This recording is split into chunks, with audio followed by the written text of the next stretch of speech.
ಎಲ್ರಿಗೂ ನಮಸ್ಕಾರ. ಏನಿಲ್ಲ, ನಾವು ಹೋಗಿದ್ದು ಗುಜರಾತ್ ಟ್ರಿಪ್ ಐಟಿನರಿನ ಶೇರ್ ಮಾಡೋಣ ಅಂತ ವಿಡಿಯೋನ ಮಾಡ್ತಾಯಿದ್ದೀನಿ. ಇವಾಗ ಒಂದು 2 ಮಂತ್ಸ್ ಬ್ಯಾಕು ನಾವು ಗುಜರಾತ್ಗೆ ಹೋಗಿದ್ವಿ, ಬ್ಯಾಂಗ್ಳೂರ್ ಟು ಗುಜರಾತು. ಗುಜರಾತಲ್ಲಿ ನಾವು ಏನು ಮಾಡಿದ್ವಿ ಅಂದರೆ, ಫಸ್ಟು ನಮ್ಮ ಸ್ಟಾರ್ಟಿಂಗ್ ಏನು ಡಿಸಿಷನ್ನು ಏನು ಮಾಡಿದ್ವಿ ಅಂದರೆ, ಗುಜರಾತಲ್ಲಿ ಯಾವ ಏರ್ಪೋರ್ಟ್ಗೆ ಹೋಗಿ ಇಳಿಯೋಣ, ಅಹಮದಾಬಾದ್ಗೆ ಹೋಗಿ ಇಟ್ಕೊಳ್ಳೋಣ, ಅಥವಾ ಬೇರೆಯಲ್ಲಿ ಜಾಮ್ನಗರದಲ್ಲೂ ಏರ್ಪೋರ್ಟ್ ಇದೆ, ಆಮೇಲೆ ಇನ್ನೊಂದು ರಾಜ್ಕೋಟಲ್ಲಿ ಏರ್ಪೋರ್ಟ್ ಇದೆ, ಎಲ್ಲಿಗೆ ಹೋಗ್ಬಿಟ್ಟು ಇಳ್ಕೊಂಡು ಟ್ರಿಪ್ ಮಾಡಿಕೊಂಡ್ರೆ ಅನುಕೂಲ ಅಂತ ಯೋಚನೆ ಮಾಡಿದ್ವಿ. ನಾವು ಯಾವ ಟ್ರಾವೆಲ್ಸ್ ಮೂಲಕನೂ ಹೋಗಿರಲಿಲ್ಲ. ಅಲ್ಲೇ ಗುಜರಾತಲ್ಲಿ ನಾವು ಕ್ಯಾಬ್ ಬುಕ್ ಮಾಡಿಕೊಂಡು 11 days full daily 300 kilometers basis car ರೆಂಟಲ್ಲಿ ಕೊಟ್ಕೊಂಡು ಟ್ರಾವೆಲ್ ಮಾಡಿದ್ದೆವು. ಸೊ ಎಲ್ಲಿಗೆ ಹೋಗಿ ಇಳಿಯೋಣ ಅಂತ ಯೋಚನೆ ಮಾಡಿಬಿಟ್ಟು ಕೊನೆಯಲ್ಲಿ ನಾವು ಫೈನಲ್ ಡಿಸಿಷನ್ ತೊಗೊಂಡಿದ್ದು ಅಹಮದಾಬಾದೇ ಬೆಸ್ಟು. ಬೇರೆ ಕಡೆ ಎಲ್ಲಾದರೆ ಸ್ಮಾಲ್ ಸಿಟಿ ಡೊಮೆಸ್ಟಿಕ್ ಏರ್ಪೋರ್ಟ್ಸು, ಆಮೇಲೆ ಎಲ್ಲ ಲೋಕಲ್ ಏರ್ಲೈನ್ಸ್ಗಳು ಮಾತ್ರ ಅಲ್ಲಿಗೆ ಹೋಗ್ತಾ ಇದ್ದಿದ್ದು. ಸೊ ನಾವೇನು ಮಾಡಿದ್ವಿ ಅಂದರೆ, ಡೈರೆಕ್ಟು ಬ್ಯಾಂಗ್ಳೂರ್ ಟು ಅಹಮದಾಬಾದ್ಗೆ ಹೋಗಿ ಇಳಿದ ಮೇಲೆ ಒಂದು 7:30ಗೆ ಹೋಗಿ ಬೆಳಗ್ಗೆ ಇಳಿದ್ಬಿಟ್ಟು ಫಸ್ಟ್ ಡೇನೇ ಏನು ಮಾಡಿದ್ವಿ, ಫ್ರಮ್ ಅಹಮದಾಬಾದ್ ಮೊದಲನೇ ದಿವಸ ಏನು ಮಾಡಿದ್ವಿ ಅಂದರೆ, ನಾವು ವಡೋದರ ಮೂಲಕ ಕೇವಡಿಯಾಗೆ ಹೋಗಿದ್ವಿ. ಇಲ್ಲಿ ಕೇವಡಿಯಲ್ಲಿ ಏನು ಅಂತಂದರೆ ಇಂಪಾರ್ಟೆಂಟು ಅಂದರೆ, ಕೇವಡಿಯಾದ ಹತ್ರನೇ ಸ್ಟ್ಯಾಚ್ಯೂ ಆಫ್ ಯೂನಿಟಿ ಇದೆ ನೋಡಿ. ಈ ಸ್ಟ್ಯಾಚ್ಯೂ ಆಫ್ ಯೂನಿಟಿ ಏನು ಮಾಡಿದ್ವಿ, ಇದು ಬೆಳಗ್ಗೆಯಿಂದ ಸಾಯಂಕಾಲ ತನಕ ಒಂದು 8 ಗಂಟೆ ತನಕ ಒಂದು ಫುಲ್ ಡೇ ಅಲ್ಲಿ ಸ್ಪೆಂಡ್ ಮಾಡಿದ್ವಿ. ಸ್ಟ್ಯಾಚ್ಯೂ ಆಫ್ ಯೂನಿಟಿಲಿ ಆಲ್ಮೋಸ್ಟ್ 2 ಡೇನೂ ನಾವು ಯೂಟಿಲೈಸ್ ಮಾಡ್ಬೋದು. ನಾವು ಇದು ನರ್ಮದಾ ಆರತಿ ಏನಾರ ರಾತ್ರಿ 8:30ಗೆ ಶುರು ಮಾಡ್ತಾರೆ, 1 ಗಂಟೆ ನಡೆಯುತ್ತೆ. ಆಮೇಲೆ ಸ್ಟ್ಯಾಚ್ಯೂ ಆಫ್ ಯೂನಿಟಿವರಿಂದ 7:30ಯಿಂದ 8 ಗಂಟೆ 8:30 ತನಕ ಏನೋ ಲೇಸರ್ ಲೈಟ್ ಎಲ್ಲ ಬಿಟ್ಟು ಸೆಲೆಬ್ರೇಷನ್ ಮಾಡ್ತಾರೆ. ಬಟ್ ನಾವು ಅದನ್ನೆಲ್ಲನೂ ನೋಡ್ತಾ ಇದ್ದರೆ ವಾಪಸ್ ಅಹಮದಾಬಾದ್ವರೆಗೆ ಬೇಕಾದ್ರೆ ತೀರಾ 2 ಗಂಟೆ 3 ಗಂಟೆ ಆಗಿಬಿಡುತ್ತೆ ಟ್ರಾವೆಲ್ ಮಾಡಿಕೊಂಡು. ಸೊ ಆದ್ದರಿಂದ ನಾವು 7:30 ಅಷ್ಟೊತ್ತಿಗೆ ವಾಪಸ್ಸು ಕೇವಡಿಯಾ ಅಂದ್ಬಿಟ್ಬಿಟ್ಟು ವಾಪಸ್ ಅಹಮದಾಬಾದಿಗೆ ಬಂದ್ವಿ. Statue of unity full statue, ಆಮೇಲೆ ಅಲ್ಲಿರೋ ಝೂ, ಆಮೇಲೆ ಬೇರೆ ಇನ್ನೊಂದು ಸುಮಾರು ಅಲ್ಲಿ ಆಚೆ ಕಡೆ ನೋಡುವಂಥ ಸ್ಥಳಗಳಿದೆ. ಅದನ್ನೆಲ್ಲ ನೋಡಿಕೊಂಡು 1 ಡೇ ಟ್ರಿಪ್ಪೇ ಸ್ಟ್ಯಾಚ್ಯೂ ಆಫ್ ಯೂನಿಟಿ ಕೇವಡಿಯಾ ಮುಗಿಸಿಸ್ಬಿಟ್ವಿ. ಅಕಸ್ಮಾತ್ ನಾವು ರೂಮ್ ಬುಕ್ಕಿಂಗು ನಾವು ಅವತ್ತಿನ ರಾತ್ರಿ ಕೇವಡಿಯಾದಲ್ಲಿ ಏನಾದ್ರು ಬುಕ್ ಮಾಡಿದರೆ ನರ್ಮದಾದ ಆರತಿ ಆಮೇಲೆ ಈ ಲೇಸರ್ ಲೈಟು ನೋಡೋಕ್ಕೆ ನಮಗೆ ಅನುಕೂಲ ಆಗುತ್ತೆ, ಟೈಮ್ ಇರುತ್ತೆ. ಇಲ್ಲ ಅಂದರೆ ಅದನ್ನು ನೋಡೋಕ್ಕಾಗಲ್ಲ, ಅದು ಮಾರನೇ ದಿವಸನೇ ನಾವು ಅಹಮದಾಬಾದಿಗೆ ಬಂದ್ಬಿಡ್ಬೇಕಾಗತ್ತೆ. ನಾವು ಅಹಮದಾಬಾದಿಗೆ ವಾಪಸ್ ಬಂದ್ಬಿಟ್ವಿ. ನಮಗೆ ಅದು ಐಡಿಯಾ ಇರಲಿಲ್ಲ ನರ್ಮದಾ ಆರತಿ ಮತ್ತು ಲೇಸರ್ ಶೋ ನೋಡೋಣ ಅಂತ ವೆಯ್ಟ್ ಮಾಡಿದ್ವಿ. But we thought it's going to be too late for Ahmedabad ಅಂತ, ಬಟ್ ಬಿಟ್ಬಿಟ್ವಿ. ಸೊ ಮೊದಲನೇ ದಿವಸ ಏನು ಮಾಡಿದ್ವಿ ಅಂದರೆ, ನಾವು ಕೇವಡಿಯಾ ಫ್ರಮ್ ಅಹಮದಾಬಾದ್ ಟು ಕೇವಡಿಯಾ ನೋಡಿಕೊಂಡು ಸ್ಟ್ಯಾಚ್ಯೂ ಆಫ್ ಯೂನಿಟಿ ನೋಡಿಕೊಂಡು ವಾಪಸ್ ಅಹಮದಾಬಾದಲ್ಲೇ ರೂಮ್ ಬುಕ್ ಮಾಡಿದ್ವಿ, ಓವರ್ ನೈಟ್ ಸ್ಟೇ ಮಾಡಿದ್ವಿ. First day itinerary. Second day ಏನು ಮಾಡಿದ್ವಿ, from Ahmedabad what we did, we went to a place called Modhera. So ಇಲ್ಲಿ ಮೊದೇರಲ್ಲಿ ಏನು ಅಂತಂದರೆ, it's very famous for sun temple. Okay, Modhera sun ಟೆಂಪಲ್ಗೆ ಹೋಗಿ ಅಲ್ಲಿ ಇದು ಸನ್ ಟೆಂಪಲ್ ಎಲ್ಲನೂ ನೋಡಿಬಿಟ್ಟು ವಾಪಸ್ಸು ಇನ್ನೊಂದು ಜಾಗ ಇತ್ತು, ಅದು ರಾಣಿ ಕಿ ವಾವ್ ಅಂತ. 100 ರೂಪೀಸ್ ನೋಟ್ ಮೇಲೆ ನೀವು ನೋಡಿದ್ರೆ ಅದರದ್ದು Rani ki ವಾವ್ದು full step ವಲ್ದು photo ಇರುತ್ತೆ, ನೀವು ನೋಡ್ಬೋದು. ಸೊ ಮೊದೇರಾ ಸನ್ ಟೆಂಪಲ್ ಏನು ಅಂತಂದರೆ, ಒಂದು ನಿಮಿಷ ತೋರಿಸ್ತೀನಿ. It is one of the sun temples. ಕೊನಾರ್ಕಲ್ ಸನ್ ಟೆಂಪಲ್ ಇದೆ, ಅದೇ ಥರ ಇಲ್ಲಿ ನೋಡಿ ಇದೆ. ಭಾಳ ಚೆನ್ನಾಗಿದೆ ಇದು ಟೆಂಪಲ್, ಎಲ್ಲ ಚೆನ್ನಾಗಿದೆ. ಬಟ್ ಅಲ್ಲಿ ನೋಡಿದೆ ಅಂದರೆ ಎಲ್ಲನೂ ಇನ್ವೇಡರ್ಸ್ ಎಲ್ಲನೂ ಬಂದ್ಬಿಟ್ಟು ತುಂಬ ಡೆಸ್ಟ್ರಾಯ್ ಮಾಡಿಬಿಟ್ಟಿದ್ದಾರೆ. ಅದು ಒಳಗಡೆ ಗರ್ಭಗುಡಿ ಇದ್ದಿದ್ದ ಜಾಗದಲ್ಲೆಲ್ಲನೂ ತುಂಬ ಎಲ್ಲ ಲೂಟಿ ಮಾಡ್ಕೊಂಡು ಹೋಗಿದ್ದಾರೆ. ಅಲ್ಲೆಲ್ಲನೂ ದೇವಸ್ಥಾನ ಗರ್ಭಗುಡಿ ಇದ್ದಿದ್ದ ಜಾಗದಲ್ಲಿ ಬಾವಿ ಥರ ಅಗೆದುಬಿಟ್ಟು ಅದ್ರಲ್ಲಿ ಒಳಗಡೆ ಇದ್ದಿದ್ದೆಲ್ಲ ದೇವ್ರ ವಿಗ್ರಹಗಳಗಡೆ ಕೆಳಗಡೆ ಇದ್ದಿದ್ದೆಲ್ಲ ಎಲ್ಲ ಲೂಟಿ ಮಾಡ್ಕೊಂಡು ಹೋಗಿರೋದು ಇನ್ನೂ ಹಾಗೆ ಇದೆ. ಇವಾಗಲ್ಲಿ ದೇವಸ್ಥಾನ ಅಂತೂ ತುಂಬ ಚೆನ್ನಾಗಿದೆ, ಹೋಗಿ ನೋಡ್ಬೋದು. ಇದು ಮೊದೇರಾ ಸನ್ ಟೆಂಪಲ್ ಅಂತ, ಇದು ತುಂಬ ಫೇಮಸ್ಸು. ಈ ಮೊದೇರಾ ಸನ್ ಟೆಂಪಲ್ಲು ನೋಡಿಕೊಂಡು ಅಲ್ಲಿಂದ ನಾವು ವಾಪಸ್ಸು ನೆಕ್ಸ್ಟ್ ಹೋಗಿದ್ದ ಜಾಗನೇ ರಾಣಿ ಕಿ ವಾವ್ ಅಂತ, 3ನೇ ಜಾಗ. ಮೊದೇರಾ ಸನ್ ಟೆಂಪಲಿಂದ ನಾವು ವಾಪಸ್ಸು ರಾಣಿ ಕಿ ವಾವ್ ಅಂತ ಹೋಗಿದ್ವಿ. ಇಲ್ಲಿ ರಾಣಿ ಕಿ ವಾವ್ ಇದೆ, ಇಲ್ಲಿ ತೋರಿಸ್ತೀನಿ ನಿಮಿಷ ನೋಡಿ. ಇದು 100 ರೂಪಾಯಿ ನೋಟ್ ಮೇಲೆ ಇದ್ರದ್ದು ಫೋಟೋ ಹಾಕಿದ್ದಾರೆ. ಇದು ನೋಡ್ಕೊಂಡ್ಬಂದ್ವಿ. 2ನೇ ದಿವಸ ಏನು ಮಾಡಿದ್ವಿ ಅಂದರೆ, ಮೊದೇರಾ ಸನ್ ಟೆಂಪಲ್ ಮತ್ತು ರಾಣಿ ಕಿ ವಾವ್. ಇದು ರೀಸೆಂಟಾಗಿ ಡಿಸ್ಕವರ್ ಮಾಡಿದ್ದು, ಮಣ್ಣೊಳಗೆ ಮುಚ್ಚೋಗ್ಬಿಟ್ಟಿದ್ದು. ಚೆನ್ನಾಗಿದೆ ಜಾಗ, ಹೋಗಿ ನೋಡಿಕೊಂಡು ರಾಣಿ ಕಿ ವಾವ್ ನೋಡಿಕೊಂಡು ಅವೆರಡೂ ನೋಡಾದ್ಮೇಲೆ ನಾವು ಆಲ್ಮೋಸ್ಟ್ ಅರ್ಧ ದಿವಸ ಕಳೆದಿತ್ತು ನಮಗೆ. 2ನೇ ದಿವಸ ರಾಣಿ ಕಿ ವಾವ್ ಮೊದೇರಾ ಸನ್ ಟೆಂಪಲ್ ಎರಡೂ ನೋಡಿಕೊಂಡು ಅಲ್ಲಿಂದ ಏನು ಮಾಡಿದ್ವಿ ಅಂದರೆ, ನಾವು ಡೈರೆಕ್ಟಾಗಿ ಮಧ್ಯಾಹ್ನ ಊಟ ಮಾಡಿಕೊಂಡು we went directly to Bhuj. Okay, Bhuj ಚೆನ್ನಾಗಿದೆ. ಮೋಸ್ಟ್ ಯಾವ ಟ್ರಾವೆಲ್ಸ್ ಅವ್ರನ್ನು ಬುಜ್ಜು ಕರ್ಕೊಂಡು ಹೋಗಲ್ಲ. ಎಲ್ಲನೂ ಯಾರೇನು ಮಾಡ್ತಾರೆ ಅಂದರೆ ಟ್ರಾವೆಲ್ ಏಜೆನ್ಸಿ ಅವರು ಎಲ್ಲನೂ ತೊಗೊಂಡು ಕರ್ಕೊಂಡು ಹೋಗೋರು ಏನು ಮಾಡ್ತಾರೆ, ಅದು ಲಾಂಗ್ ಡಿಸ್ಟೆನ್ಸ್ ಆಗುತ್ತೆ ಅಂತ most of what the tourist travels ಅವ್ರು ಏನು ಮಾಡ್ತಾರೆ ಅಂದರೆ ಈ lower part of Saurashtra region ಮಾತ್ರ ಕವರ್ ಮಾಡ್ತಾರೆ ಟೂರ್ಸು. ಭುಜ್ ಕಚ್ಚನ್ನು ಯಾರೂ ಕವರ್ ಮಾಡಲ್ಲ. ಬಟ್ ನಾವು ಇಂಡಿಪೆಂಡೆಂಟಾಗಿ ಹೋಗಿದ್ದಕ್ಕೆ ನಾವೇನು ಮಾಡ್ತೀವಿ, ಭುಜ್ ಆ್ಯಂಡ್ ಕಚ್ಗೂ ಹೋಗಿದ್ವಿ. ಸೊ ಭುಜ್ ಏನು ಅಂತಂದರೆ ಇದು ನಿಮ್ಗೆ ಗೊತ್ತಿರೋಂಗೆ ಅರ್ತ್ ಪ್ರೋನ್ ರೀಜನ್ನು. ಇಲ್ಲಿ ತುಂಬ ಅರ್ಥಕ್ವೇಕಾಗಿ ಇದ್ರ ಹಿಸ್ಟ್ರಿನ ಹೇಳೋಕೆ ಒಂದೇ ದಿವಸದಲ್ಲಿ ಒಂದು 15,000 ಜನ ತನಕ ಏನೋ ಸತ್ತೋಗ್ಬಿಟ್ಟಿದ್ರು. ಸೊ ಅಲ್ಲಿ ಏನೋ ಒಂದು ಇದು ಅಂತಂದರೆ ಭುಜ್ಜು ಅಲ್ಲಿ ಮಹಾರಾಜ ಇರೋದ್ರಿಂದ ಅಲ್ಲಿ ಮಹಾರಾಜಂದು ಅರಮನೆ ಎಲ್ಲನೂ ಚೆನ್ನಾಗಿದೆ, ಅದನ್ನೆಲ್ಲ ನೋಡ್ಕೊಂಬಂದ್ವಿ. ಆಮೇಲೆ ಗುಜರಾತಿ ಫುಡ್ ನೀವು ನಿಜವಾಗ್ಲೂ ಅನುಭವಿಸ್ಬೇಕು ಅಂತಂದರೆ ಅಲ್ಲಿ ಭುಜ್ಜಲ್ಲಿ ಮಾತ್ರ ಗುಜರಾತಿ ಥಾಲೀಸ್ ಎಲ್ಲ ಫುಡ್ ಎಲ್ಲ ತುಂಬ ಚೆನ್ನಾಗಿರುತ್ತೆ. ಭುಜ್ ಸಿಟಿಲಿ ಹೋಗಿ ಆಮೇಲೆ ಭುಜ್ಜಿಂದ ಎಲ್ಲನೂ ನೋಡ್ಕೊಂಡು ಆದಮೇಲೆ ನಾವು ಭುಜ್ಜಿಂದ ವಾಪಸ್ಸು ನೆಕ್ಸ್ಟು ಕಚ್ ಕಡೆ ಹೋಗಿದ್ವಿ. ಭುಜ್ಜಲ್ಲಿ ಇನ್ನೊಂದೇನು ಅಂತಂದರೆ ಅರ್ಥಕ್ವೇಕ್ ಆಗಿದ್ದಕ್ಕೆ ವಿಕ್ಟಿಮ್ಸ್ ಇದ್ರನ್ನೆಲ್ಲನೂ ಏನಾಯಿತು ಅರ್ಥಕ್ವೇಕ್ ಆಗಿದಾಗ ಜನ ಎಲ್ಲನೂ ನೋಡಲಿ ಅಂತ ಅಂದ್ಬಿಟ್ಟು ಒಂದು ಸ್ಮೃತಿ ಭವನ್ ಅನಿಸುತ್ತೆ ಅದು, ಅದನ್ನೇನು ಮಾಡಿದ್ದಾರೆ. ಅಲ್ಲಿ ಎಂಟ್ರಿ ಫೀಸ್ ಎಲ್ಲ ಕೊಟ್ಬಿಟ್ಟು ಒಳಗಡೆ ಹೋದರೆ ಅಲ್ಲಿ ನಿಜವಾದ ಅರ್ಥಕ್ವೇಕ್ ಆದಾಗ ಹೆಂಗೆ ಎಕ್ಸ್ಪೀರಿಯನ್ಸ್ ಆಗುತ್ತೆ ಅಂತ ಎಲ್ಲನೂ ಗ್ರೌಂಡ್ ಮಾಡಿಬಿಟ್ಟು ಅದ್ರ ಜನ ಮೇಲೆಲ್ಲ ಇಟ್ಟು ಆರ್ಟಿಫಿಷಿಯಲ್ ಅರ್ಥಕ್ವೇಕ್ ಎಲ್ಲ ಜನ್ರೇಟ್ ಮಾಡಿ ತೋರಿಸ್ತಾರೆ. ಚೆನ್ನಾಗಿರುತ್ತೆ ಅದು. ಅದನ್ನು ಹೋಗಿ ಅದು ನೋಡ್ಕೊಂಬರೋಕ್ಕೆ ಅರ್ಧ ದಿವಸ ಆಗುತ್ತೆ ಭುಜ್ಜಲ್ಲಿ. ಸೊ ನಾವು ಭುಜ್ಜಲ್ಲಿ ಏನು ಮಾಡಿದ್ವಿ ಅಂದರೆ ಭುಜ್ದು ಇದು ಪ್ಯಾಲೇಸ್ ನೋಡಿಕೊಂಡು, ಆಮೇಲೆ ಭುಜ್ಜಲ್ಲಿ ಇರೋದು ಸ್ವಾಮಿನಾರಾಯಣ್ ಟೆಂಪಲ್ ನೋಡಿಕೊಂಡು, ಆಮೇಲೆ ಅದು ಅರ್ಥಕ್ವೇಕ್ ಸೆಂಟರ್ ಇದನ್ನೆಲ್ಲ ನೋಡಿಕೊಂಡು, ಭುಜ್ಜಲ್ಲಿ ಇನ್ನೊಂದು ಏನು ಅಂತಂದರೆ ಅಲ್ಲಿ ನಮ್ಮದು ಇಂಡಿಯಾದು ಪಾರ್ಲಿಮೆಂಟು ಇದೆಯಲ್ಲ ಅದೇ ಥರ ಡೂಪ್ಲಿಕೇಟ್ ರೆಪ್ಲಿಕಾ ಇದೆ, ಅದನ್ನು ಹೋಗಿ ನೋಡ್ಬೋದು. ಅದನ್ನೆಲ್ಲನೂ ನೋಡಿ ಒಂದು ದಿವಸ ಎಲ್ಲ ಭುಜ್ ನೋಡಾದ್ಮೇಲೆ ನಾವು ವಾಪಸ್ಸು ಭುಜ್ಜಿಂದ ಕಚ್ಕೋದ್ವಿ. ಕಚ್ ಏನು ಅಂತಂದರೆ ಅದು ಹೋಗಬೇಕು ಅಂತಂದರೆ ಅದು ಮೇಯ್ನ್ ಏನು ಅಂತಂದರೆ ಕಚ್ಚಲ್ಲಿರೋದು ಧೋಲಾವೀರ ಅಂತ ಜಾಗ. ಸೊ ಇಲ್ಲಿಗೆ ಭುಜ್ಜಿಂದ ನಾವು ಕಚ್ಕೋಬೇಕು ಅಂತಂದರೆ ಇಲ್ಲಿ ಕಾಲಾ ಡುಂಗ್ರು ಅಂತ ಒಂದು ಜಾಗ ಇದೆ. ಇಲ್ಲಿ ತೋರಿಸ್ತೀನಿ ಒಂದು ನಿಮಿಷ ನೋಡು, ಕಾಲಾ ಡುಂಗ್ರು ಅಂತ ಈ ಜಾಗ ಏನು ಅಂತಂದರೆ ಬ್ಲ್ಯಾಕ್ ಹಿಲ್ ಅಂತ ಮ್ಯಾಗ್ನೆಟಿಕ್ ಝೋನ್ ಅಂತ ಇದೆ. ಇಲ್ಲಿ ಏನು ಅಂದರೆ ಆ್ಯಂಟಿ ಗ್ರಾವಿಟಿ ಇದು. ಇಲ್ಲಿ ಏನು ಅಂತಂದರೆ ನೀವು ಏನೇ ಹಾಕಿದ್ರೂ ರಿವರ್ಸ್ ಫ್ಲೋ ಆಗುತ್ತೆ ಜಾಗ. ಇಲ್ಲಿ ಸುಮಾರು ಜಾಗದಲ್ಲಿ ನೀವು ನೀರು ಸುರಿದ್ರೆ ಅದು ಸ್ಲೋಪ್ ಯಾವ ಕಡೆ ಇರುತ್ತೋ ಆ ಕಡೆ ಹೋಗೋದು. ಒಂದೊಂದು ರಸ್ತೆ ಏನು ಅಂತಂದರೆ ಅಪ್ಸ್ ಆ್ಯಂಡ್ ಡೌನ್ಸ್ ಇರುತ್ತಲ್ವ, ನೀರು ಹುಯ್ದುಬಿಟ್ಟು ಅದು ಸ್ಲೋಪು ಆ ಕಡೆ ಹೋಗುತ್ತೆ ಅಂತ ಅದು ಉಲ್ಟಾ ನೀರು ಹರ್ಕೊಂಡು ಹೋಗುತ್ತೆ. ಸೊ ಆ ಥರ ಆಂಟಿ ಮ್ಯಾಗ್ನೆಟಿಕ್ ಝೋನು. ಅಲ್ಲೋಗಿ ಕಾರ್ ನಿಲ್ಲಿಸ್ಬಿಟ್ರೆ ಅಂದರೆ ನೀವು ಕಾರು ನಿಮ್ಮದು ವಾಪಸ್ಸು ರಿವರ್ಸ್ ಕೇರು ಹಿಂದೆ ಹೋಗೋಕ್ಕೆ ಶುರು ಆಗುತ್ತೆ ವಿತೌಟ್ ಡೂಯಿಂಗ್ ಎನಿಥಿಂಗ್. ಕಾರೋಗಿ ನಿಲ್ಲಿಸ್ಬಿಟ್ರೆ ಸಾಕೋದು ಸುಮಾರು ದೂರ ಒಂದು ಅರ್ಧ ಕಿಲೋಮೀಟ್ರ್ ತನಕ ಹಿಂದೆ ಹೋಗ್ತಾನೇ ಇರುತ್ತೆ. ಸೊ ಆ ಥರ ಇದೆ ಇಲ್ಲಿ ಮ್ಯಾಗ್ನೆಟಿಕ್ ಝೋನು ಕಾಲಾ ಡುಂಗ್ರು ಅಂತ. ಆಮೇಲೆ ಇನ್ನೊಂದು ದತ್ತಾತ್ರೇಯ ಟೆಂಪಲು ಇದೆ. ಇವೆರಡು ಮೇಜರ್ ಅಟ್ರಾಕ್ಷನ್ಸು ಕಚ್ಚಲ್ಲಿ ನೋಡೋವಂಥದ್ದು. ಸೊ ಇಲ್ಲಿ ಕಾಲಾ ಡುಂಗ್ರಿಗೆ ಹೋಗ್ಬಿಟ್ಟು ಏನು ಮಾಡಿದ್ವಿ, ಡಚ್ ಆದಮೇಲೆ ವಾಪಸ್ಸು ಆದಮೇಲೆ ನಾವು ಅಲ್ಲಿಂದ ಕಚ್ಚಲ್ಲಿರೋದು ರನ್ ಆಫ್ ಕಚ್ಚು ಡೊಲಾವೆರಾಗೆ ಹೋಗಿದ್ವಿ. ಸೊ ಇದೇನು ರನ್ ಆಫ್ ಕಚ್ಚು ಅಂದರೆ ಇಲ್ಲಿ ನೋಡಿ, ಇಲ್ಲಿ ಇದೆಯಲ್ಲ ಇದು ಜಾಗ, ಇದು ರಸ್ತೆ, ಇದು ವೆರಿ ಫೇಮಸ್ಸು. ಸೊ ಇದು ರೋಡ್ ಟು ಹೆವೆನ್ ಅಂತಾರೆ ಈ ರಸ್ತೆ. ಇಲ್ಲಿ ಫುಲ್ಲು ಕಚ್ಚಿ ಇಲ್ಲಿ ಹೋಗೋದ್ರಿಂದ ಇಲ್ಲಿ ಏನು ಅಂತಂದರೆ ರಸ್ತೆ ಆ ಕಡೆ ಬಲಗಡೆ ಎಡಗಡೆ ಫುಲ್ಲು ಉಪ್ಪು ತುಂಬಿಕೊಂಡಿರುತ್ತೆ ಅಲ್ಲಿ. ಯಾಕೆಂದರೆ ಸಮುದ್ರದ ನೀರು ಬಂದ್ಬಿಟ್ಟು ಅಲ್ಲಿ ಒಣಗೋಗಿ ಏನಾಗ್ಬಿಟ್ಟಿರುತ್ತೆ ಅಂದರೆ ಫುಲ್ಲು ಉಪ್ಪು ತುಂಬಿಕೊಂಡಿರುತ್ತೆ. ಉಪ್ಪಿನ ಮಧ್ಯ ರಸ್ತೆ ಮಾಡಿದ್ದಾರೆ, ಅದ್ರ ಮಧ್ಯ ಹೋಗೋದು ಅಲ್ಲಿ. ಇದು ರೋಡ್ ಟು ಹೆವೆನ್ ಅಂತಾರೆ, ತುಂಬ ಫೇಮಸ್ಸು. ಇದು ಮುಂಚೆ ಇರಲಿಲ್ಲ, ಇವಾಗ ಹೊಸದಾಗಿ ಮಾಡಿರೋದು ರೀಸೆಂಟಾಗಿ. ನಾವು ಹೋದಾಗ ಇನ್ನೂ ಅಂಡರ್ ಕನ್ಸ್ಟ್ರಕ್ಷನ್ ಆಗಿತ್ತು, ಇವಾಗೆಲ್ಲನೂ ರೆಡಿ ಇರುತ್ತಂತೆ. ಭಾಳ ಒಳ್ಳೆ ಎಕ್ಸ್ಪೀರಿಯೆನ್ಸು, ಒಂದು ಸತಿ ಹೋಗಿ ನೋಡ್ಬೋದು. ನೀವು ಯಾವುದೇ ಯೂಟ್ಯೂಬ್ ವಿಡಿಯೋಲಿ ಹೋಗ್ಬಿಟ್ಟು ನೀವು ನೋಡಿ ರೋಡ್ ಟು ಹೆವೆನ್ ಅಂತ, ಅದು ಏನು ಅಂತ ನಿಮ್ಗೆ ಗೊತ್ತಾಗುತ್ತೆ. ಭಾಳ wonderful location. But it is very seasonal. ನೀವು ಯಾವಾಗ ಸೀಸನಲ್ಲಿ ಹೋಗಬೇಕು ಆವಾಗಲೂ ಹೋಗಬೇಕು. ಮಳೆಗಾಲದಲ್ಲೆಲ್ಲ ಹೋದರೆ ಅಲ್ಲಿ ಏನೂ ಉಪಯೋಗ ಇಲ್ಲ, ನೀರು ತುಂಬಿಕೊಂಡಿರುತ್ತೆ. So no use. ಇಲ್ಲಿಂದ ಆಮೇಲೆ ಡೊಲಾವೆರಾ ಬಂದಮೇಲೆ this is a significant phase. Indus valley civilisation ಇಲ್ಲೇ ನಡೆದಿದ್ದು. ಹಳೆಯ ಕಾಲದೆಲ್ಲನೂ ಎಲ್ಲ ಆರ್ಕಿಯಾಲಜಿಸ್ಟ್ಗಳೆಲ್ಲ ಇಂಡಸ್ ವ್ಯಾಲಿ ಸಿವಿಲೈಸೇಷನ್ಸ್ ಇದೆಲ್ಲ ತೆಗೆದಿರೋದೆಲ್ಲ ತುಂಬ ಇದೆ.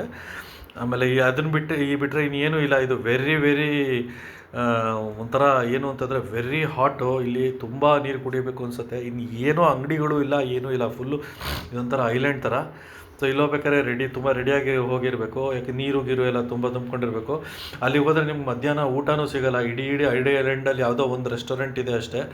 ಸೊ ಅಲ್ಲಿಂದ ಮುಗಿಸಿಸ್ಕೊಂಡು ನಾವು ಡೊಲಾವೆರಾ ಮುಗಿಸಿಸ್ಕೊಂಡ ಮೇಲೆ ವಾಪಸ್ಸು ಲಾಂಗ್ ಜರ್ನಿ ನಮ್ಮದು. ಡೊಲಾವೆರಾದ ಅಲ್ಲಿ ಮುಗಿಸಿದ ಮೇಲೆ ಏನು ಮಾಡಿದ್ವಿ, from Dholavira directly via Jamnagar to V K M ನೋಡಿ, ಇಲ್ಲಿ ನಮ್ಮದು ಟ್ರಾವೆಲ್ ನೋಡಿದೆ ಫ್ರಮ್ ಡೊಲವರ ನಂಬರ್ ಸಿ ಇದೆಯಲ್ಲ, ಸಿ ಆದಮೇಲೆ ನೋಡಿ ಇಲ್ಲಿ ಜಾಮ್ನಗರ್ ಆದಮೇಲೆ ದ್ವಾರಕಾ. ಸೊ ಲಾಂಗ್ ಜರ್ನಿ ಆಯಿತು ನಮ್ಮದು, ಆಲ್ಮೋಸ್ಟ್ 1 ಡೇ ಕಂಪ್ಲೀಟ್ ಜರ್ನಿ ಅದು. ಫ್ರಮ್ ಡೊಲವರ ಬಂದ್ಬಿಟ್ಟು ಜಾಮ್ನಗರಲ್ಲಿ ಉಳ್ಕೊಂಡ್ವಿ. ನಗರದಲ್ಲಿ ಬೆಳಗ್ಗೆ ಬೇಗ ಎದ್ದುಬಿಟ್ಟು ಬೆಳಗ್ಗೆ ಒಂದು 6 ಗಂಟೆ ಅಷ್ಟೊತ್ತಿಗೆ ಬಿಟ್ಬಿಟ್ಟು 1 ಅವರ್ ಒಳಗೆ ದ್ವಾರಕಾಗೆ ನಾವು ಬಂದ್ಬಿಟ್ಟಿದ್ದೀವಿ ನಾವು. ಸೊ ಅವ್ರ next place of visit was Dwarka. So ದ್ವಾರಕಾದಲ್ಲಿ ಏನು ಅಂತಂದರೆ, ಇವಾಗ ಮುಂಚೆ ಆದರೆ ದ್ವಾರಕಾದಿಂದ ಬೇಟ್ ದ್ವಾರಕಾಗೆಲ್ಲ ಹೋಗ್ಬೇಕಾದ್ರೆ ಇದರಲ್ಲಿ ಫೆರ್ರಿಲಿ ಹೋಗಬೇಕಾಗಿತ್ತು. ಇವಾಗ ಬ್ರಿಡ್ಜ್ ಕಟ್ಬಿಟ್ಟಿರೋದ್ರಿಂದ ಬೇಟ್ ದ್ವಾರಕಾಗೆ ಡೈರೆಕ್ಟಾಗಿ ಡ್ರೈವ್ ಮಾಡ್ಕೊಂಡು ಹೊಟ್ಟೋಗ್ಬಿಡ್ಬೋದು ನಾವು. ಸೊ ಆದ್ದರಿಂದ ಏನೂ ಸಮಸ್ಯೆ ಇಲ್ಲ. ಆಮೇಲೆ ಇನ್ನೊಂದು ಏನು ಅಂತಂದರೆ, ನಾವು ಜಾಮ್ನಗರಿಂದ ವಾಪಸ್ಸು ದ್ವಾರಕಾಗೆ ಬಂದವಾಗ ನಾವು ಡೈರೆಕ್ಟಾಗಿ ದ್ವಾರಕಾಗೆ ಹೋಗಲಿಲ್ಲ. ಏನು ಮಾಡಿದ್ವಿ ಅಂದರೆ, ಇಲ್ಲಿ ಜ್ಯೋತಿರ್ಲಿಂಗ ಇದೆಯಲ್ಲ, ಶ್ರೀ ನಾಗೇಶ್ವರ ಜ್ಯೋತಿರ್ಲಿಂಗ ನೋಡಿಕೊಂಡು ಅದಾದಮೇಲೆ ದ್ವಾರಕಾಗೆ ಹೋದ್ವಿ ನಾವು. ಯಾಕಂದರೆ ಆನ್ ದ ವೇ ಬಂದ್ಬಿಡುತ್ತೆ, ಅದು ನೋಡ್ಕೊಂಡು ಹೋಗೋಣ ಅಂದ್ಬಿಟ್ಟು. ಟೆಂಪಲ್ ಟೈಮಿಂಗ್ಸು ಅಡ್ಜಸ್ಟ್ ಆಗಬೇಕಲ್ವ. ಸೊ ನಾಗೇಶ್ವರ ಜ್ಯೋತಿರ್ಲಿಂಗ ನೋಡಿಕೊಂಡು ಆಮೇಲೆ ದ್ವಾರಕಾಗೆ ಬಂದ್ಬಿಟ್ಟು, ದ್ವಾರಕಾದಿಂದ ಏನು ಮಾಡಿದ್ವಿ ಅಂದರೆ, ಇಲ್ಲಿ ದ್ವಾರಕಾಲಿ ಏನು ಅಂತಂದರೆ ದ್ವಾರಕಾ ಆಮೇಲೆ ಬೇಟ್ ದ್ವಾರಕಾ ಎರಡರಲ್ಲೂ ಏನಾಗಿದೆ ಅಂದರೆ ಶ್ರೀ ಕೃಷ್ಣನ ದೇವಸ್ಥಾನ ಇದೆ. ಓಕೆ, ಬೇಟ್ ದ್ವಾರಕ ಮುಂಚೆ ಮುಳುಗೋಗಿರೋದ್ರಿಂದ ಅಲ್ಲಿ ಏನೂ ಇರಲಿಲ್ಲ. ಆ್ಯಕ್ಚುಲಿ ಕೃಷ್ಣ ಇದ್ದಿದ್ದು ಎಲ್ಲ ಬೇಟ್ ದ್ವಾರಕಲ್ಲಂತೆ. ಅದು ಆಕ್ಸೆಸಬಲ್ ಇರಲಿಲ್ಲ ಅಂದ್ಬಿಟ್ಟು ಏನು ಮಾಡಿದ್ರು ಅವರು ಮುಂಚೆ ದ್ವಾರಕಾಲಿನೂ ಏನು ಮಾಡಿದ್ರು ಅಂದರೆ, ದ್ವಾರಕಾಲೂ ಒಂದು ದೊಡ್ಡ ಕೃಷ್ಣನ ದೇವಸ್ಥಾನ ಇದೆ. ಸೊ ಏನು ಮಾಡ್ಬೋದು ಅಂದರೆ, ನಾವು ಇಲ್ಲಿ ನೋಡಿ ಇದೆಯಲ್ಲ ದ್ವಾರಕಾಧೀಶ್ ಟೆಂಪಲ್ ಅಂತ, ಇಲ್ಲೂ ಒಂದು ದೊಡ್ಡ ಟೆಂಪಲ್ ಇದೆ. ಆಮೇಲೆ ಬೇಟ ದ್ವಾರಕಲ್ಲೂ ಒಂದು ಟೆಂಪಲ್ ಇದೆ. ಸೊ 2 ಟೆಂಪಲ್ಲು ಮೇಜರ್ ಇದು ವಿಸಿಟ್ಸು ನಾವು ದ್ವಾರಕಾಗೆ ಹೋಗಿದಾಗ 2 ತುಂಬ ಚೆನ್ನಾಗಿದೆ. 2 ನೋಡ್ಕೊಂಬರ್ಬೋದು. ಬೇಟ್ ದ್ವಾರಕಲ್ಲಿ ಹೋದಾಗ ಬೇಟ್ ದ್ವಾರಕಾಗೆ ನಾವು ಅನ್ಫಾರ್ಚುನೇಟ್ಲಿ ಬಿಟ್ವೀನ್ 1 to 2 ದೇವರಿಗೆ ಇದು ನೈವೇದ್ಯ ಮಾಡ್ತಾ ಇರ್ತಾರೆ ಅಂದ್ಬಿಟ್ಟು ಬಾಗಿಲಾಕ್ಬಿಟ್ಟಿರ್ತಾರೆ. ನಮಗೆ ಗೊತ್ತಿರಲಿಲ್ಲ. ಹೋಗ್ಬಿಟ್ಟು ಆ 1 to 2 ಒಳಗೆ ಟೈಮಲ್ಲಿ ಸಿಕ್ಕಾಕೊಂಡು 1 ಗಂಟೆ ನಾವು ವೆಯ್ಟ್ ಮಾಡ್ಬೋದಾಯಿತು. ಬಟ್ ಕೃಷ್ಣನ ದೇವಸ್ಥಾನದಲ್ಲಿ ದ್ವಾರಕದಲ್ಲಿ ನಮಗೇನು ಅಡ್ವಾಂಟೇಜು ಅಂದರೆ, 2 ಕಡೆ ಹೋದ್ರೂ ನಮ್ಗೆ ಬೇಗ ದರ್ಶನ ಆಗುತ್ತೆ. ಸೊ ಅದೊಂದು ಅಡ್ವಾಂಟೇಜ್. ಸೊ ದ್ವಾರಕಾ ಬೇಟ್ ದ್ವಾರಕ ಎರಡೂ ನೋಡಿಕೊಂಡು ನಾವು ವಾಪಸ್ಸು ದ್ವಾರಕಾದಿಂದ ಹೊರಟಿದ್ದು. ಏನು ಅಂತಂದರೆ, ನಾಗೇಶ್ವರ ಆಗಲಿ, ದ್ವಾರಕಾ ಆಗಲಿ, ಬೇಟ್ ದ್ವಾರಕಾಲಾಗಲಿ, ಎಲ್ಲನೂ 3 ಕಡೆನೂ ಜಾಸ್ತಿ ವೇಟಿಂಗ್ ಏನಿರಲಿಲ್ಲ. ಆರಾಮ್ಸೆ ಎಲ್ಲನೂ ನಾವು 3 ಜನ ನೋಡ್ಬೋದು. ಒಂದು ದಿವಸದಲ್ಲೇ ನಾವು ಎಲ್ಲ ನೋಡಿ ಮುಗಿಸ್ಬಿಟ್ಟಿದ್ವಿ. ಸೊ ಅಂಥ ಏನು ಹೆಕ್ಟಿಕ್ಕಾಗಿ ಏನೂ ಇರಲಿಲ್ಲ. ಸೊ ಇದನ್ನು 3 ನಾವು ಮುಗಿಸ್ಕೊಂಡು ನಾವು ನೆಕ್ಸ್ಟು ಮಾರನೇ ದಿವಸ ಡೈರೆಕ್ಟಾಗಿ ಹೊರಟಿದೆ from Dwarka to Porbandar. So ಏನು ಮಾಡಿದ್ವಿ, ನೆಕ್ಸ್ಟ್ ಪೋರ್ಬಂದರ್ ಏನಂತ ಸಿಗ್ನಿಫಿಕೆಂಟ್ ಪ್ಲೇಸ್ ಎಲ್ಲ. On the way to Somnath ಏನು ಅಂತಂದರೆ, ಒಂದು 3 hours ಏನೋ ಇದು ಮಾಡ್ಕೊಂಡು ಹೋಗ್ಬೋದು. ಆನ್ ದ ವೇ ನೋಡ್ಕೊಂಡು ಹೋಗ್ಬೋದು. ಅಲ್ಲಿ ಮಧ್ಯದಲ್ಲಿ ಬೀಚು ಇದೆಲ್ಲ ಈ ಕೋಸ್ಟಲ್ ರೋಡ್ ಥರನೇ ಇದೆ ಇದು. ಸೊ ಆ ಪಕ್ಕ ಸಿಗೋ ಬೀಚ್ಗಳು ನೋಡಿಕೊಂಡು ಹಾಗೆ ಬಂದಮೇಲೆ ಪೋರ್ಬಂದರಲ್ಲಿ ಏನು ಅಂದರೆ ಮೇಜರ್ ಏನಿರುತ್ತೆ ಅಂದರೆ, ಎಲ್ಲನೂ ಪೋರ್ಬಂದರಲ್ಲಿ ಗಾಂಧಿ ರಿಲೇಟೆಡ್ ಇದನ್ನು ನೋಡ್ಬೋದು. ಪೋರ್ಬಂದರಲ್ಲಿ ಒಂದು ಸುಧಾಮನ್ ಟೆಂಪಲ್ ಇದೆ. ಅದು ಬಿಟ್ಟರೆ ಕೃತಿ ಭವನ್ ಅಂತ ಗಾಂಧಿ ವಾಸ ಮಾಡಿದ ಜಾಗ ಇದೆ. ಸೊ ಅವೆರಡನ್ನು ನಾವು ನೋಡಿಕೊಂಡು ಪೋರ್ಬಂದರಿಂದ ಅಲ್ಲಿ ಪೋರ್ಬಂದರಲ್ಲಿ ಏನು ಉಳ್ಕೊಂಡು ನೋಡೋ ಅಂಥದ್ದು ಏನಿಲ್ಲ. On the way from Porbandar to Somnath, ಅದನ್ನು ಪೋರ್ಬಂದರ್ ನೋಡಿಕೊಂಡು ನಾವು ಡೈರೆಕ್ಟಾಗಿ ನೆಕ್ಸ್ಟು ಸೋಮನಾಥಕ್ಕೆ ಬಂದ್ಬಿಟ್ಟು ಸೋಮನಾಥಲ್ಲಿ ಇರೋ ಜ್ಯೋತಿರ್ಲಿಂಗ ನೋಡೋಕ್ಕೆ ಬರ್ಬೋದು.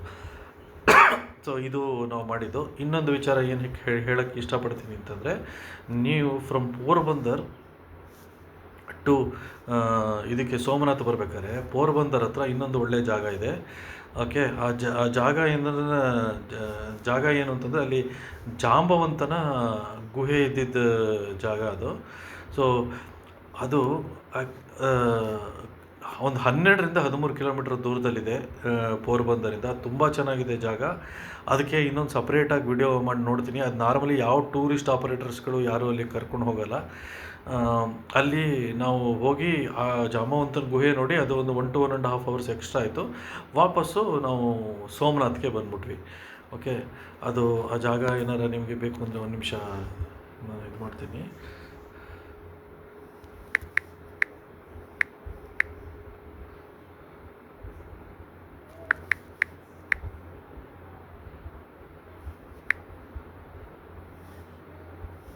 ಜಾಂಬವನ್ ಕೇವ್ ಅಂತ ನೋಡಿ, ಇದು ಜಾಂಬವನ್ ಕೇವ್ಸ್ ಅಂತ. ಇದು ಭಾಳ ಚೆನ್ನಾಗಿದೆ. ಇದು ಗುಜರಾತಲ್ಲಿ it is close to Porbandar ಆಯಿತಾ. ಇದು ಗುಹೆ ಒಳಗಡೆ, ನೆಲದ ಒಳಗಡೆ ಗುಹೆ ಒಳಗೆ ಹೋಗ್ಬೇಕು. ಇದು ನೋಡಿ, ಇದು ಗುಹೆ ಇದೆಯಲ್ಲ, ಇದೆಲ್ಲನೂ ಮೇಲ್ಗಡೆ ಒಂದು ಪುಟಾಣಿ ಎಂಟ್ರೆನ್ಸ್ ಇರುತ್ತೆ ಇಲ್ಲಿ. ಆ ಎಂಟ್ರೆನ್ಸಿಂದ ಒಳಗಡೆ ಒಂದು 50 ಮೆಟ್ಲು ಭೂಮಿ ಒಳಗಡೆ ಹೋಗಿ ಒಳಗಡೆ ಒಂದು ಗುಹೆ ಇದೆ. ಆ ಗುಹೆ ಒಳಗಡೆ ಹೋದರೆ ಅಲ್ಲಿ ಜಾಂಬವಂತನ ವಾಸ ಇದೆ. ನೋಡಿ, ಇದನ್ನು ತೋರಿಸ್ತೀನಿ, ಇದನ್ನು ವಿಡಿಯೋ ಬೇಕಾದ್ರೆ ನಿಮಗೆ. ಈ ಗುಹೆ ಒಳಗಡೆ ಹೋಗಬೇಕು. ಈ ಗುಹೆ ಒಳಗಡೆ ಹೋದರೆ ನಿಮಗೆ ಅಲ್ಲಿ ಜಾಂಬವಂತ ಇದ್ದಿದ್ದು ಜಾಗ ಅದು ನೋಡಿ. ಇಲ್ಲಿದೆಯಲ್ಲ, ಇದು ಜಾಂಬವಂತ ಕೃಷ್ಣ ಇದು ಮಾಡಿ ಶಮಂತಕ ಮಣಿ ಕಥೆ ಇದೆಯಲ್ಲ, ನೀವು ಗಣೇಶನ ದಿವಸ ಸಾಯಂಕಾಲ ಓದೋದು, ಇದು ನಡೆದಿದ್ದು ಜಾಗ. ಈ ಜಾಗ ತುಂಬ ಚೆನ್ನಾಗಿದೆ ಆ್ಯಕ್ಚುಲಿ. ಇದು ಅಲ್ಲಿ ಒಬ್ಬರು ಅರ್ಚಕರು ಬಂದ್ಬಿಟ್ಟು ನಿಮಗೆ ಜಾಗದ ಇತಿಹಾಸ ಎಲ್ಲ ಹೇಳ್ತಾರೆ. ಆಮೇಲೆ ಜೊತೆಗೆ ಇನ್ನೊಂದು ಏನು ಅಂತಂದರೆ, ಅಲ್ಲಿ ಹೋದರೆ ಆ ಗುಹೆ ಒಳಗಡೆ ಇರೋ ಮಣ್ಣು ಎಲ್ಲನೂ ಬೆಳಕ ಹಾಕ್ಬಿಟ್ಟು ಇದು ಮಾಡ್ತಾ ಅಂದರೆ ಪಳ ಅಂತ ಒಳ್ಳೆ ಗೋಲ್ಡನ್ ಇದಾಗಿ ಹೊಳೆಯತ್ತೆ. ಒಳ್ಳೆ ಗೋಲ್ಡನ್ ಪೇಂಟ್ ಎಲ್ಲ ಹೊಡೆದು ಇದು ಮಾಡ್ದಂಗೆ ಅದೊಂದು ತುಂಬ ಚೆನ್ನಾಗಿದೆ. ಅದೇನೋ ಮಣ್ಣಿನ ಗುಣ ಅಂತ. ಇದು ಮುಂಚೆ ತುಂಬ ಎಲ್ಲ ಹೊಳಿತಾ ಇತ್ತಂತೆ. ಇವಾಗ ಒಂಚೂರು ಕಡಿಮೆ ಆಗಿದೆ ಅಲ್ಲಿರೋ ಅರ್ಚಗಳು ಹೇಳಿದ ಪ್ರಕಾರ. ನನಗೆ ಅದು ಇದೆ ಅಂತಲೇ ಗೊತ್ತಾಗೋದಿಲ್ಲ ನೋಡಿ. ಅದು ಎಷ್ಟೊಂದು ಜನಕ್ಕೆ ಅದ್ರ ಬಗ್ಗೆನೂ ಗೊತ್ತಿಲ್ಲ. ನಮ್ಗೆ ಯಾರೋ ಹೇಳಿದ್ರು ಅಂತ ಹೋಗಿ ನಾವು ಅದನ್ನು ನೋಡ್ಕೊಂಬಂದ್ವಿ. ಜಾಂಬು ಕೇವ್ಸ್ ಅಂತ. ಇದು ಒಂದನ್ನು ನೋಡ್ಬೋದು, ಭಾಳ ಚೆನ್ನಾಗಿದೆ ಜಾಗ. ಮಿಸ್ ಮಾಡ್ಕೊಂಬಿಡಿ. ಪೋರ್ಬಂದರ್ ಹತ್ರ ಒಂದು 13 ಕಿಲೋಮೀಟರ್ಸ್ ಆಗುತ್ತೆ, ಆಯಿತಾ. ಸೊ ಇದನ್ನೊಂದನ್ನು ನೋಡಾದ್ಮೇಲೆ, ಸೊ ಪೋರ್ಬಂದರಿಂದ ನಾವು ಹೋಗಿದ್ದು ಸೋಮನಾಥ್, ಡೈರೆಕ್ಟಾಗಿ ಸೋಮನಾಥ್. ಸೊ ಸೋಮನಾಥ್ಗೆ ಹೋಗ್ಬಿಟ್ಟು ಅಲ್ಲಿ ಸೋಮನಾಥ ಜ್ಯೋತಿರ್ನಗರ, ಸೋಮನಾಥಲ್ಲೂ ಅಷ್ಟೇ ಏನು ಸಿಗ್ನಿಫಿಕೆಂಟ್ ಟೈಮ್ ಏನು ನಿಮ್ಗೆ ಕನ್ಸ್ಯೂಮ್ ಆಗಲ್ಲ. ಅಲ್ಲಿ ಏನಂದರೆ ಒಂದು ದೇವ್ರ ದರ್ಶನ ನೋಡ್ಕೊಂಬರೋದು ಅಷ್ಟೇ.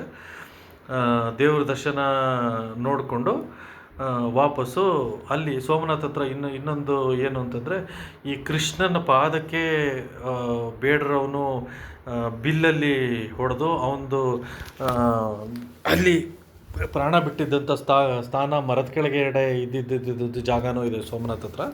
ಅದನ್ನು ಹೋಗಿ ಒಂದು ನೋಡ್ಬೋದು ನೀವು. ಸೊ ಅದನ್ನು ನೋಡಿ ಸೋಮನಾಥ್ ಆದಮೇಲೆ ನಾವು ನೆಕ್ಸ್ಟು ಡೈರೆಕ್ಟಾಗಿ ಹೋಗಿದ್ದು ಯಾವುದು ಅಂದರೆ Diu. So we went from Somnath to, ಒಂದು ನಿಮಿಷ, ಇದು ಇಲ್ಲಂದ್ರೆ ಅಡಿಷನಲ್ ಹಾಕಬೇಕು, ಒಂದು ನಿಮಿಷ ತಳಿ. ಡ್ಯೂಗೆ ಹೋದ್ವಿ.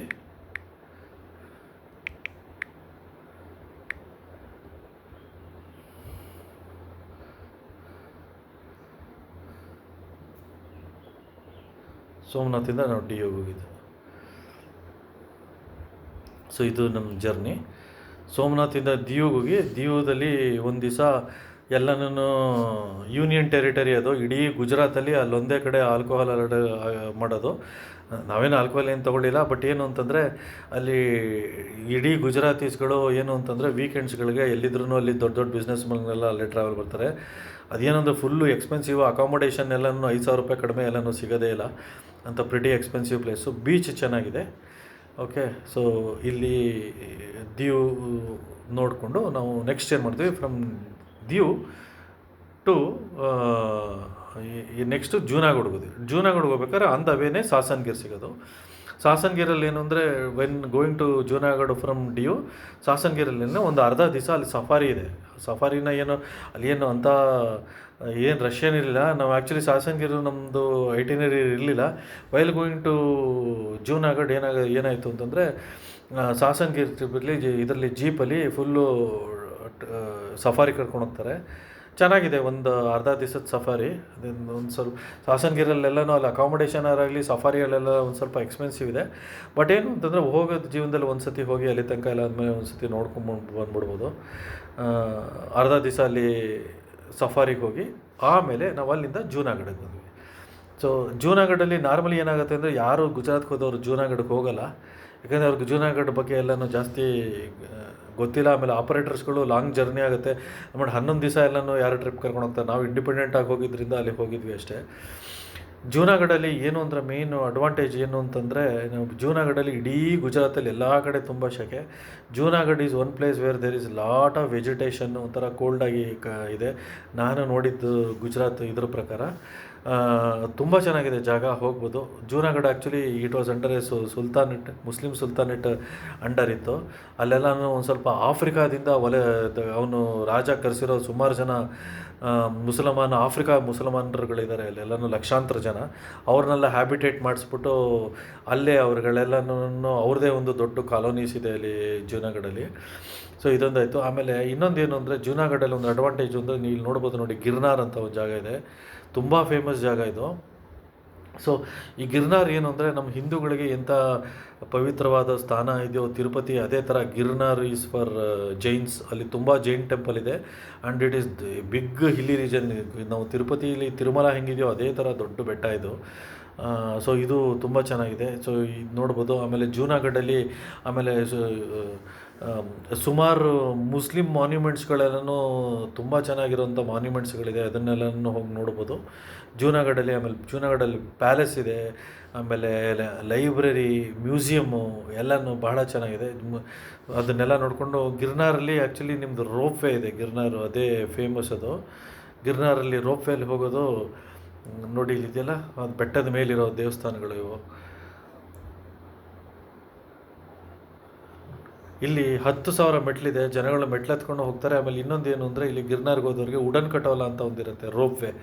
ಅದು ಉಡನ್ ಕಟೋಲಾದಲ್ಲೂ ಹೋಗ್ಬೋದು. ಬೇಕಾದ್ರೆ ಒಂದು ನಿಮಿಷ ನಿಮ್ಗೆ ತೋರಿಸ್ತೀನಿ ನೋಡಿ ಎಷ್ಟು ಚೆನ್ನಾಗಿದೆ ಅಂತಂದರೆ ಗಿರ್ನಾರ್ ಉಡನ್ ಕಟೋಲ. 800 ರುಪೀಸ್ ಏನೋ ಆಗುತ್ತೆ ಒಬ್ಬ ವ್ಯಕ್ತಿಗೆ. ಅದರಲ್ಲಿ ಇದು it's the biggest ropeway in Udan Khatola ಅಂತ. ಇದು ಈ ಥರ ಹೋಗುತ್ತೆ. ಇನ್ನು ಇಡೀ ಏಷ್ಯಾದಲ್ಲೇ ಇದು ಬಿಗ್ಗೆಸ್ಟ್ ರೋಪ್ ವೇ. ಅಲ್ಲಿ ಬೆಟ್ಟದ ತಳಗಡೆಯಿಂದ ಮೇಲೆ ತನಕ ಹೋಗ್ಬೋದು. ಇದು ನೋಡಿ, ಇದು ಟೆಂಪಲ್, ಜೈನ್ ಟೆಂಪಲ್ ಬೆಟ್ಟದ ಮೇಲೆ ಇರೋದು. ಎಷ್ಟು ಚೆನ್ನಾಗಿದೆ ನೋಡಿ ಜೈನ್ ಟೆಂಪಲ್. ಸೊ ಅಲ್ಲಿಗೆಲ್ಲ ನಾವು ಹೋಗಿದ್ವಿ, ಚೆನ್ನಾಗಿತ್ತು, ಭಾಳ ಚೆನ್ನಾಗಿದೆ. ಉಡನ್ ಕಟೋಲ ಅಂತ ಇಲ್ಲಿ ಕೆಳಗಡೆಯಿಂದ ಹೋಗಿ ದುಡ್ಡು ಕೊಟ್ಬಿಟ್ಟು ಭಾಳ ಚೆನ್ನಾಗಿ ಮಾಡಿದ್ದಾರೆ ಇದನ್ನು.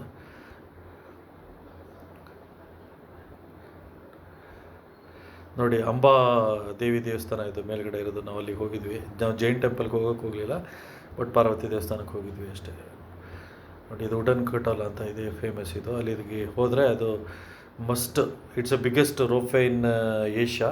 ಸೊ ಇದನ್ನು ಎಂಜಾಯ್ ಮಾಡ್ಬೋದು ಅಲ್ಲಿಗೆ ಹೋದಾಗ ಜೂನಾಗಢಲ್ಲಿ. ಸೊ ಆಮೇಲೆ ಫ್ರಮ್ ಜೂನಾಗಢ್ ನಾವೇನು ಮಾಡಿದ್ದು ಅಂದರೆ we were back to Ahmedabad from Junagadh. So this was our itinerary.